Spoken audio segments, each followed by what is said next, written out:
Thank you, nwblends.com, for your support of the podcast. We appreciate it. So Jason, before the break, had a great thing. That autoerotic asphyxiation. Maybe that's part of the experience. That's why they do it.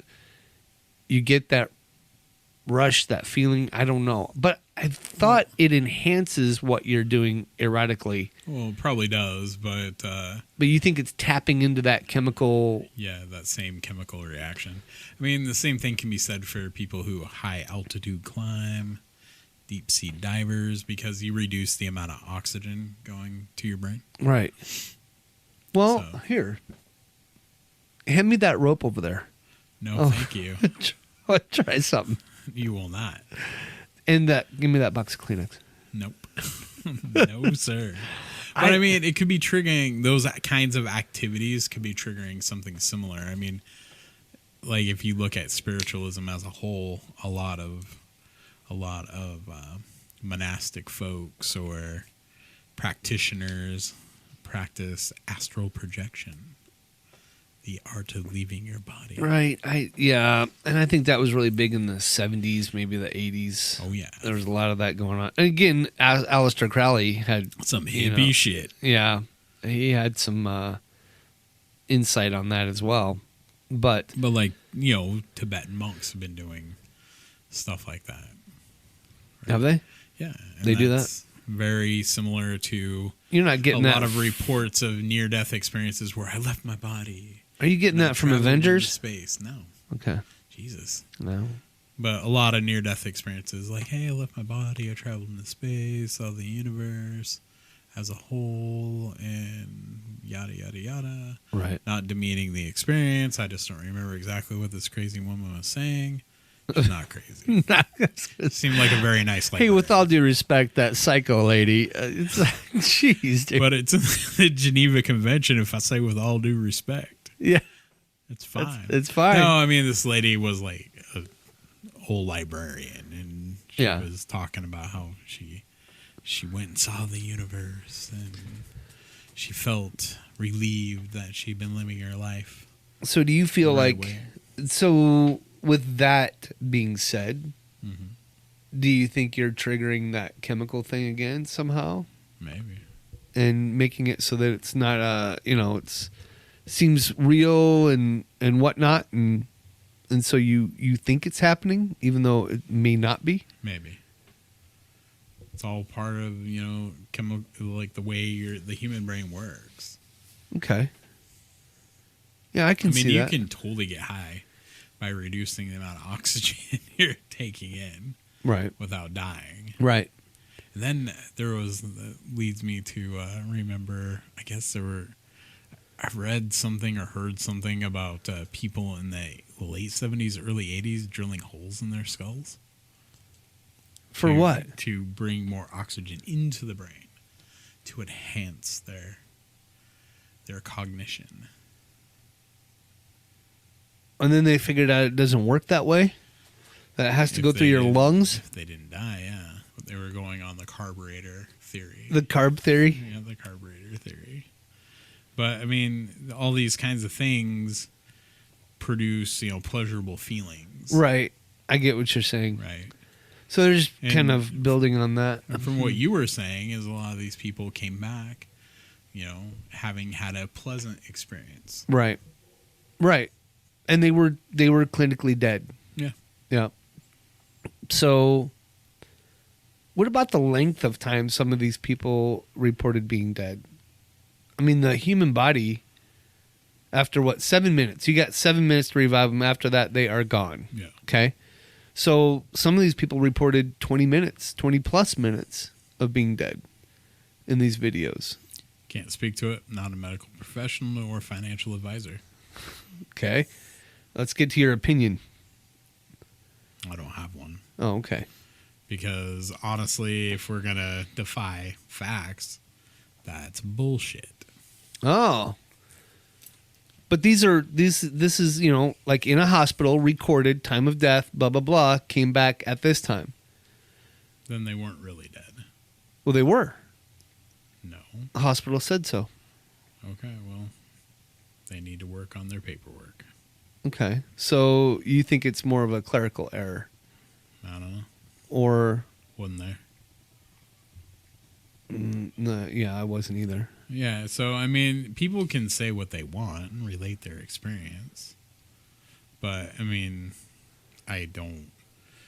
I think that fact that you put out there, 7 minutes or nothing, is kind of the go-to. What? So the you 7 have minutes. 7 minutes. Yeah. And that's it. You can't be dead 20 minutes. Right. That's what I'm saying. So how would you explain? You're just saying it's a clerical error. You're saying that it's just that they're just making stuff up. Oh, okay. Well, right. I mean, okay, so think about it like this, where the doctor's continuing CPR for 20 minutes. No, they stop after a certain amount of time and they say, okay, this body is dead. We cannot revive this person. I would need more. And then the guy, just like every TV show you've seen, the guy turns to him and goes, go ahead, Bob, call it. And the guy throws out some time. 21:18. And I'm just gonna throw it out there that that can't possibly be true. I'm gonna stick to that. All right. So if it's unbelievable, then it's unbelievable. Yeah. Is what you're saying. Yeah. See, and I go back to it. I think there's things because what is believable is some of these ailments that people have, like, I don't know, just, your innards are all gooed up because you were in a binder and you know. It doesn't quite work that way, but I'm just saying all these physical ailments go away when they come back. That, somebody died from whatever reason, a gunshot to the head, they come back and they're okay. And they have no problems whatsoever after that. So to me, it's like, wait a minute. That defies all we know about medical. Right. And I think the other thing is we're taking these people's words without seeing their medical charts. But that's a HIPAA violation. That's a HIPAA violation, right? We know that one. Right. Right. So, I mean, I just, I'll take it with a grain of salt. But if somebody says, I was dead for 49 minutes and I came back with this belief and, okay, cool. Right? I'm going to call bullshit on the length, but I'm glad you're here. Well, great. And so, in all due respect to the people giving the stories, I don't necessarily remember any of them coming back and talking like this. So it's not like a bunch of Southern farmers that did it. Whatever. I think so I'm glad we're talking about this because the videos that I've seen, I want to go back to saying that it's all these different people, all these different experiences from all these different walks of life and, people from around the world. I still go back to that and I feel like there's something more to it than just, people get issue. I don't think there's a community of liars out there going, oh, hey, here's a group I can belong to and just bullshit people. I think there's a community of people who are mistaken about the length of time they were dead. All right, if we're going to go into defying facts, which is you have 7 minutes to be brought back, we're done. Well, that's medical. Yeah.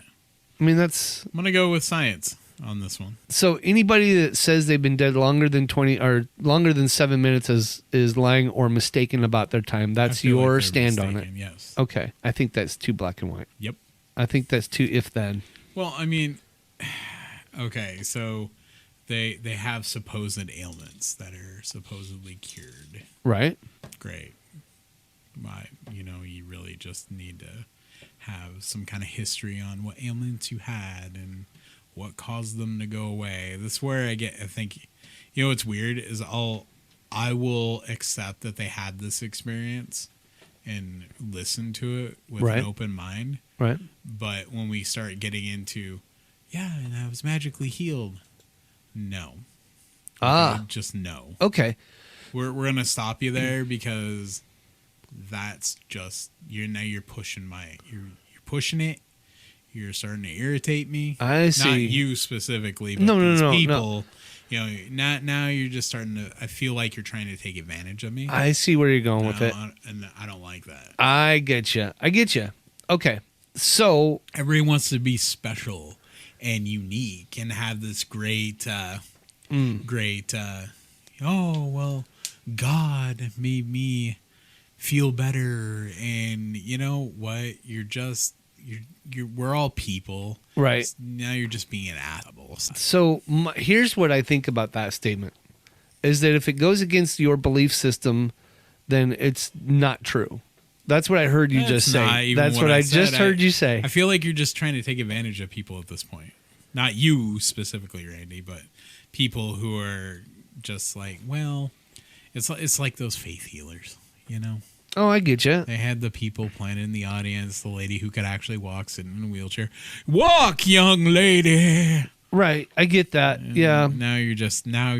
I think there are things in this world that we can't explain, but magically being healed after your near-death experience, where a car takes your leg, and now what? You grow a new leg? No, it just starts working or again. The car didn't take your leg, my friend. Well, I think there's things where if you're in a car accident, and the leg has to come off, it comes off. Say the left arm. Oh, well, and you're a drummer, and I'm left-handed, and in Def Leppard. So, oh my God, dude. So to me, I think I'm a little bit more. I have a little bit more broader view and a little bit more open-minded, and that's great. In thinking that, you know, if all things, let's just say these stories are true, right? I mean, you can think that they're not, and you've given a point, you know, your opinion on whether or not you think it's true, why you think it's true, sure. All that kind of stuff. But let's say that it is true, right? And we go back to not being able to explain it or what it is, sure. Or, you know, all of that. Near-death experiences, is it real or not, you know? And so maybe that's what we'll call the podcast. So look for it in your whatever it's called, Spotify. But I'm wondering in itself, is this does it really happen? This is why in the beginning of the thing I said I was intrigued, right? Sure. It started coming through my feed and I was intrigued by it. I'm like, because it goes back to, is this real or not? What is this? What are we seeing? What are we feeling? What, you know, all these things. So like, you know, you stated earlier that it's a chemical reaction that you think is happening, and this is why we're seeing these things. And to me, you know, I'm sure science has taken a look at it. I mean, there's a video on it that science definitely has taken a look at it and can't explain it or can't verify that they had the ailments. No, they can verify they had the ailments. That's documented. You know, these people that I'm talking about have, you know, yes, I've had it, you know, this for my whole life, or I've had this for the last 20 years, or whatever it is. But let me do this. Okay, so give me an example of something. Okay, I'll do that. Somebody was healed from. Okay, cool. I'll do that. We'll take a quick listen to our sponsor, nwblends.com. Coffee roasted when you order it. Yep, Northwest Blends. We'll be right back, folks. Hey, folks, Randy here with the great podcast. Hey, I want to tell you about our sponsor, nwblends.com.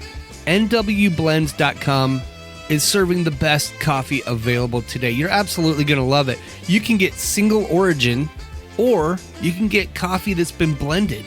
Different beans from around the world coming together to form the best cup of coffee and the best coffee experience you can have. This stuff is fantastic. Jason and I drink it every morning before our podcast, and it fuels our day. It helps us go, and we love it. This coffee is fantastic.